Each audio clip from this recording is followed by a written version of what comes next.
بسم الله الرحمن الرحیم. به هم ستړي مشه ودان میډیا درنو لیدونکو، دا چې نن تاریخي ورځ ده، لومړی ځل دی چې د افغانستان ملي لوبډله د سیمې فاینل یا نیمه پایلوبو ته لار پیدا کوي. دا کونړ ولایت دی او دلته د دغه سیالۍ یا د دغه خوشحالۍ په پار باندې بیا هم مراسم نیول شوي دي. کیک ماتونه به کیږي. نو راسره عطا صافی هم ترڅنګ دی، نور ځوانان هم دي. صافی صاحب څه مراسم هم نظر کې نیولي دي؟ نن افغانستان یوه ستره کارنامه وکړه او نیمه پایلوبو ته ووتل.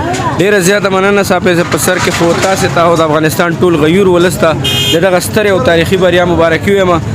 ملګرو د دغه خوشحالۍ د لمانځلې په توګه باندې یو ناچیزه پروګرام په نظر کې نیولی دی. کیک به ماته و د خوشحالۍ په پار باندې او د اسداباد ښار په دغه چوک کې به دغه مراسم ترسره. ډېره مننه. د کرکټ بورډ استازی د کونړ ولایت عطا صافی را سره هم دی او دا مراسم د ده لخوا چې اسداباد په څلورلارې کې د بنګلادیش کومه په خلاف چې کومه بریا وه نن د افغانانو، یقینا چې ډېره زبردسته وه، ډېره خوندوره وه، نه منونکې بریا وه، ځکه 114 منډو نه دفاع وکړه افغانستان په وروستیو کې، که څه هم 114 منډې وې. نو په دې پار باندې په کونړ کې دغه خوشحالي په نظر کې نیول شوې ده یا دغه د کیک مراسم.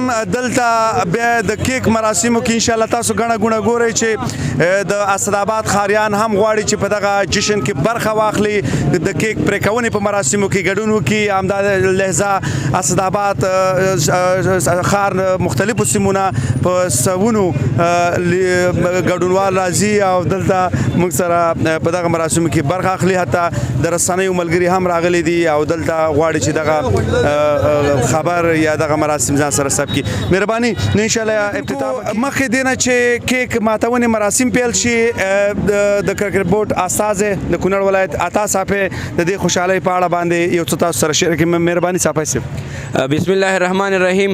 په سر کې خو د افغانستان ټول ولس ته او تاسو ټولو درنو د کونړ ځوانانو او سپین ږیرو ته د دغه سترې او تاریخي بریا مبارکي وایم. واقعا دا د افغانستان د کرکټ په تاریخ کې یوه نه هېرېدونکې او تلپاتې ورځ ده.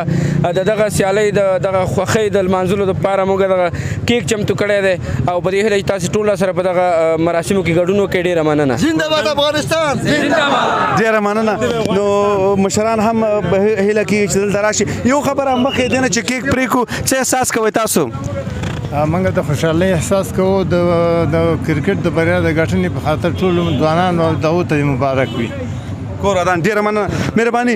محترم صافی صاحب، مهرباني تاسو کیک پرېکونه به شروع شي. مهرباني تاسو درمان صاحب راشي.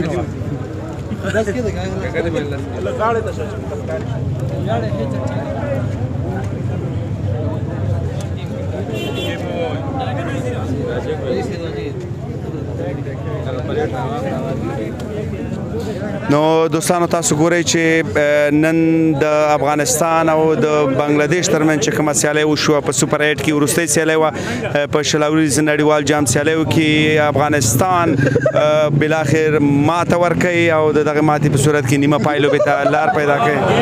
بالکل دلته نو خوشحالۍ نه دي، خنداوې دي.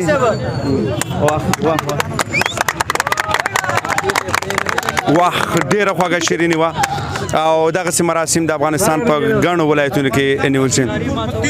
ټول افغانستان د افغانستان د کرکټ ملي لوبډله